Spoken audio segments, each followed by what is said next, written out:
Hello, everyone. Welcome to the Ozark Outpost in Dixon, Missouri. This is an introduction video to my channel. I'm going to talk a little bit about my gaming experience, how I came to discover Global War, and a little bit about how I have built my game. This is a new kind of game. I've never done one before where you built it yourself rather than everything everything required coming in the box in one set. I think, like pretty much everyone my age who enjoys these games, I started out as a kid with Risk because, well, quite frankly, that was all we had. I hate to sound like one of those old fuddy-duddies, back in my day, but it was the first game of its kind, and for many years it was the only game of its kind. I loved that game. It is still a great game today. I've had hours and hours and hours of enjoyment playing Risk. I have an app on my phone that is a Risk knockoff that I play from time to time when I have to wait on someone, don't have anything else to do. But Risk is a very, very basic game. There's not much detail there. Well, that problem, if you want to call it that, was solved when I was in junior high. I received a game called Panzer Blitz as a Christmas gift. I'm sure some of you are familiar with that one. It had the three-piece game board that you could configure into different battlefields, and the hexagon land squares, and the square cardboard punch-out unit counters with the unit statistics printed on the counters. As soon as I opened that game, I was ecstatic. I mean, the detail of the individual units and what they could do and so on and so forth put Panzer Blitz on a much higher plane than Risk, in my opinion anyway. Then shortly after that, one of my friends received the original Axis and Allies as a gift. And when we opened that box up and played it for the first time, well, I mean, the difference was night and day. We weren't dealing with square pieces of cardboard anymore to move around on the board. We had actual pieces, infantry and armor and so on and so forth. And I loved that game. But, I was, over the years, I was growing up. My priorities changed, getting on with life and so forth, and I drifted away from really all of the board games for a while. In the mid-90s, I got my first computer. Was an old Compaq 486, for those of you who can remember those. And I drifted toward computer simulations. I had several that I played that I really enjoyed. One that I really, really wanted to enjoy was a Cold War, World War III type scenario based on the old Harpoon game. But unfortunately, computer technology of the time The machine just was not able to handle a game of that complexity, and it was prone to freezing and locking up and so on and so forth. So over the years, I struggled to find games that I enjoy and that met my expectations on the computer. I'm not one who likes the 100 miles an hour real time first person shooter games. That's not my. I'm not saying there's anything wrong with those. That's just not my thing. I'm the guy who wants to sit down and do a turn based game and have all the time in the world I want to think about my next move rather than having to react and twist and turn and go right now. As I said, that just doesn't appeal to me. So, about 15 years ago, I was at a guy's house and I saw Axis and Allies on his bookshelf. And that sparked the memory of the game I'd played as a kid. So I did some research and found a game shop nearby. They had a copy on hand, so I ran over there and bought it and renewed my love of the World War board games. Then over the next few years, I acquired the other games in the Axis and Allies series and thought I had my collection complete until about 3 months ago. I was looking on the internet for something. I don't remember exactly what it was now, but I came across something for Axis and Allies World War I 1914. Well, I saw that and I said, I have to have this to complete my collection. Plus, I wanted to see how World War I would play out on the board. Well, as I was reading about the game, trying to gather some information, I saw a lot of comments from guys who said the game lacked components. There weren't enough pieces to actually play it. And several of them suggested if you want more pieces, go to historicalboardgaming.com. So I did. I was on there shopping and choosing and ordering the pieces I wanted for the 1914 game.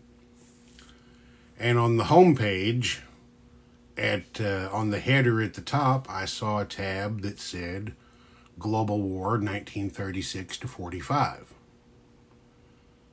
I looked at that for a second and, well, what is this? So I clicked on it. I did some reading and some more reading. And I said to myself, my God, this is the game I have wanted to play my whole life. I'm not hacking on Larry Harris and Axis and Allies. These are great games. I've enjoyed them for years. But they do have their limitations. And as I was reading the details about Historical Board Gaming's Global War series, I'm thinking, this thing fills in the gaps. As I said, this is the game I have been looking for. So, I think it was the week before Christmas, I pre-ordered a 36 to 45 version 3. And then I set about learning how to build a game from scratch. I went on YouTube and watched videos. I read some articles and I took the suggestions that others made and put them to work. So the first thing that I did was I went in search of Europe 1940 and Pacific 1940. I found a Europe second edition that you see on the screen there and picked it up. Unfortunately, the Pacific 1940 second edition that I was able to find was priced pretty high. I guess those things are kind of hard to come by, so I picked up a first edition instead, and I used those two as my base game set.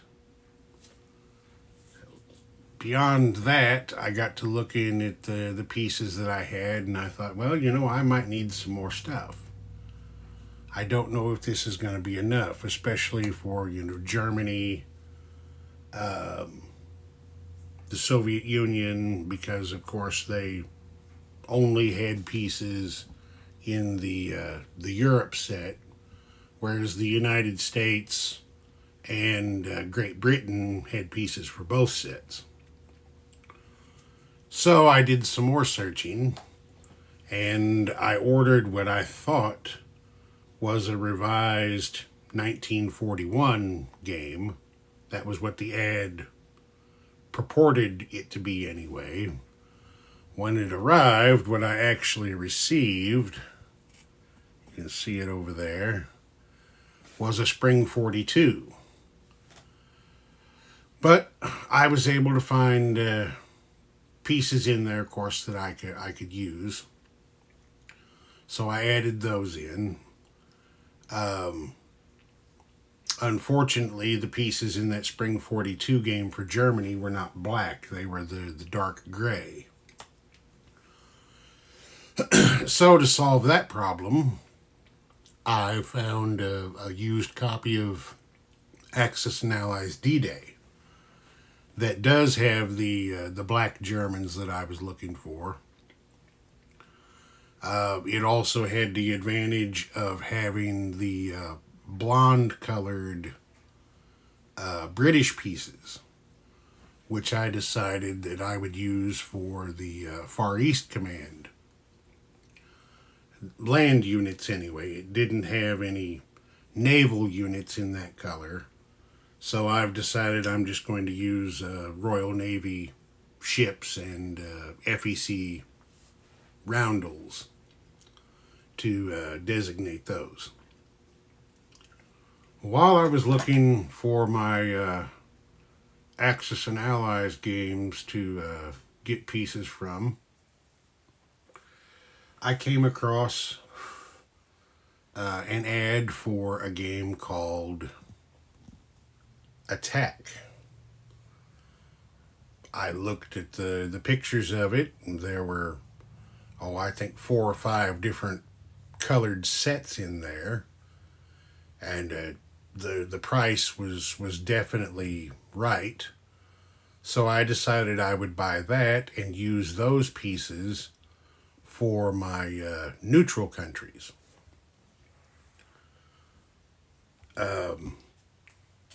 One of the guys whose videos I have been watching to learn this game is Rank Carcass.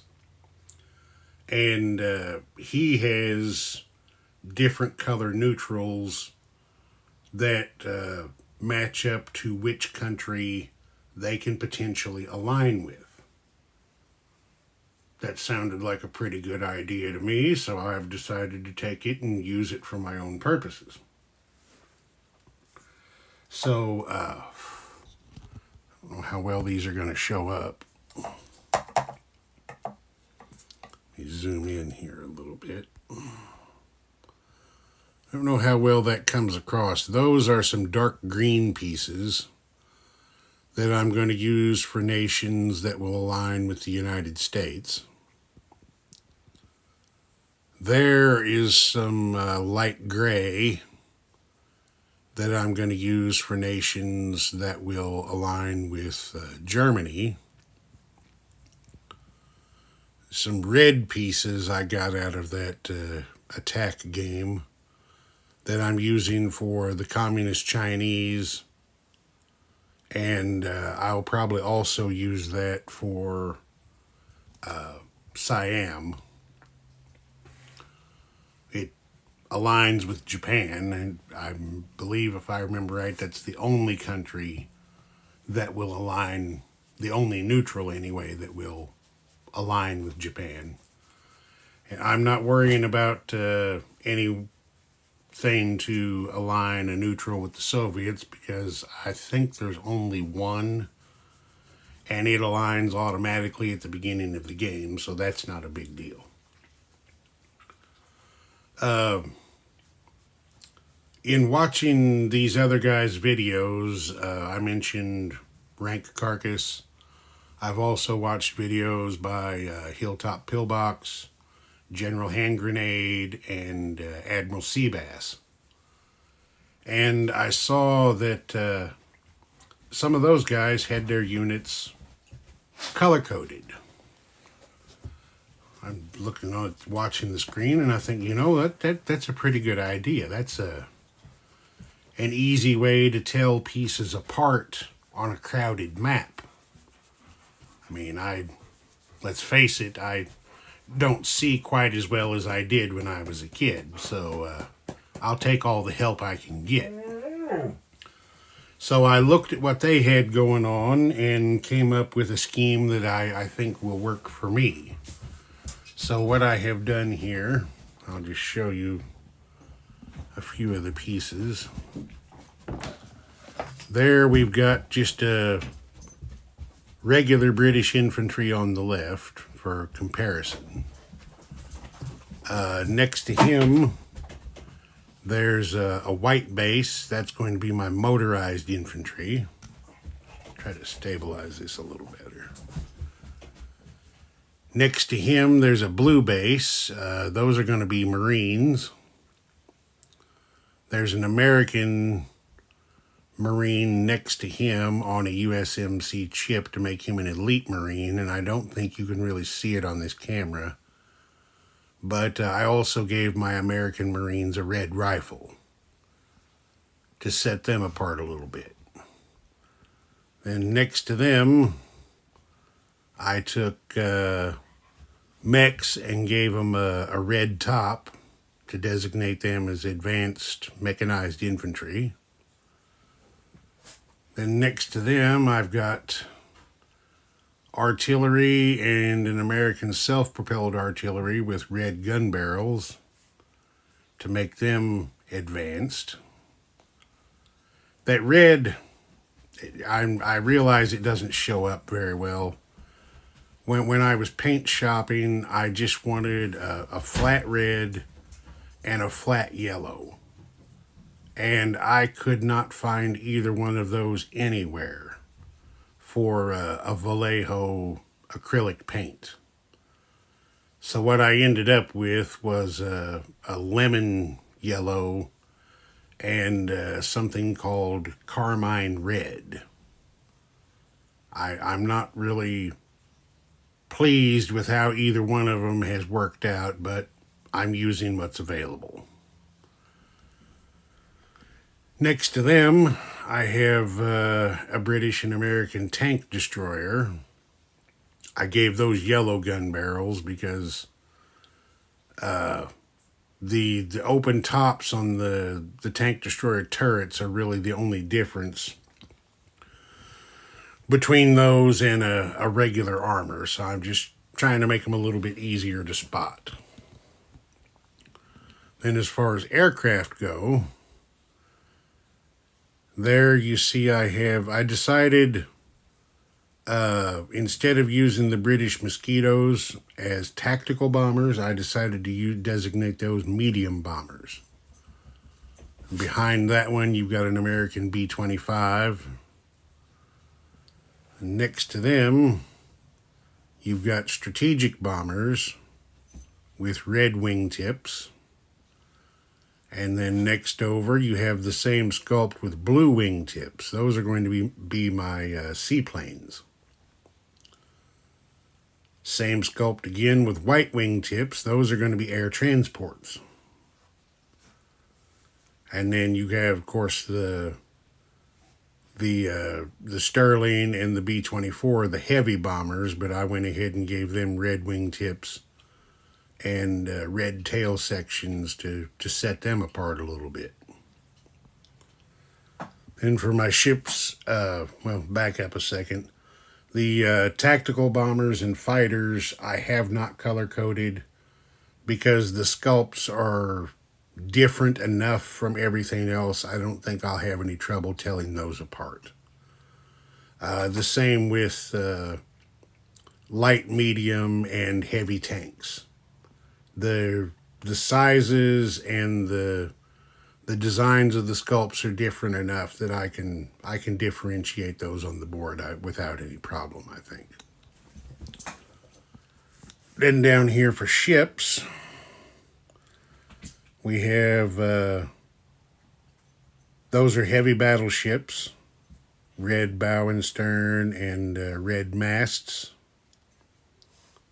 Then next to those are regular battleships.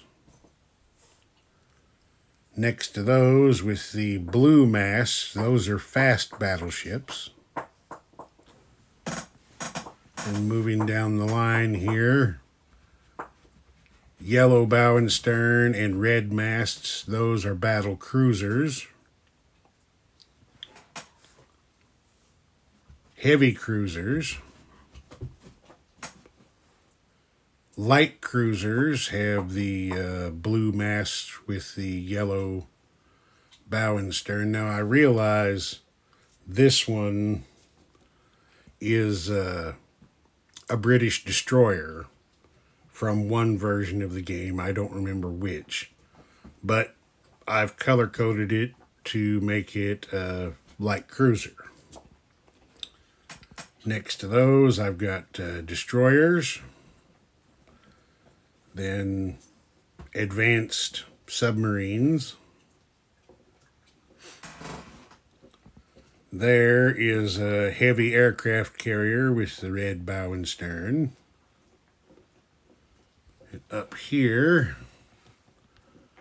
I have transports, and then again, I don't know how well this is going to show up on the video. These are attack transports with red masts. You know, this was not only a convenience thing, it was an economy move. So as you can see here, I'm using the same sculpt for multiple pieces here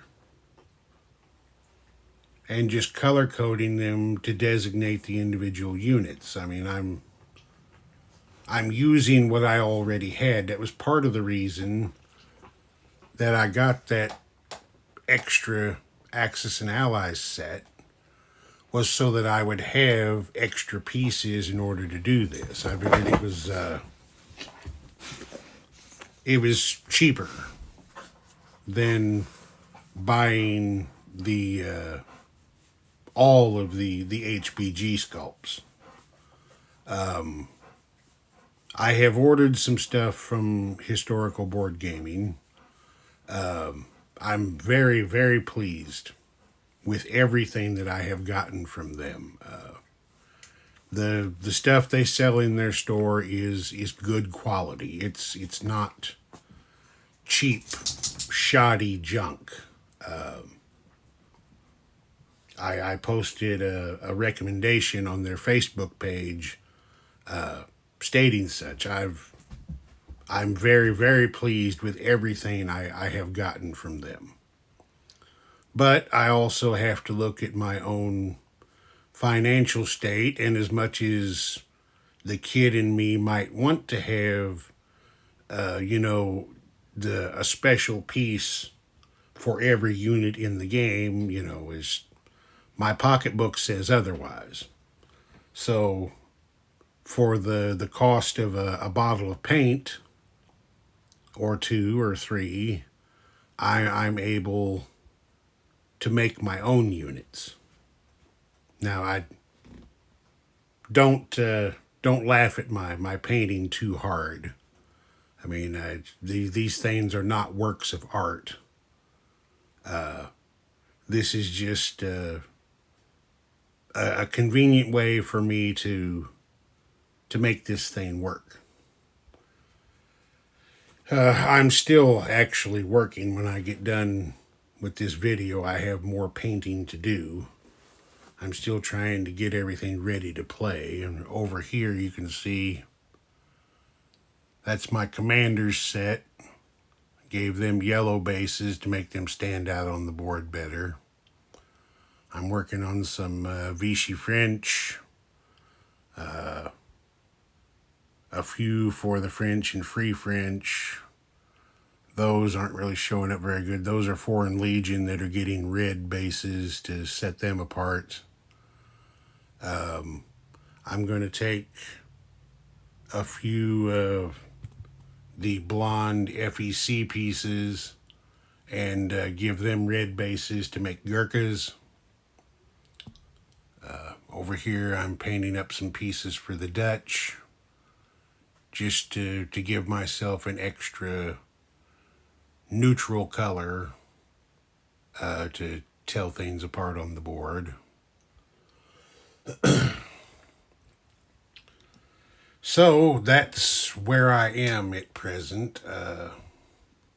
I think, like everyone else, I am anxiously awaiting the shipping date for Historical Board Gaming's Global War 1936 version 3. I check my email multiple times a day looking for that shipping notification. Haven't seen it yet, but the day will come eventually. And when it does, I'm going to get set up here. And I plan to do a series of videos on my first game of 36 to 45. I know there are several guys out there doing these videos. I'm not breaking any new ground here. I'm just offering my take on this. Just because someone else has done it before me doesn't mean that I can't do it.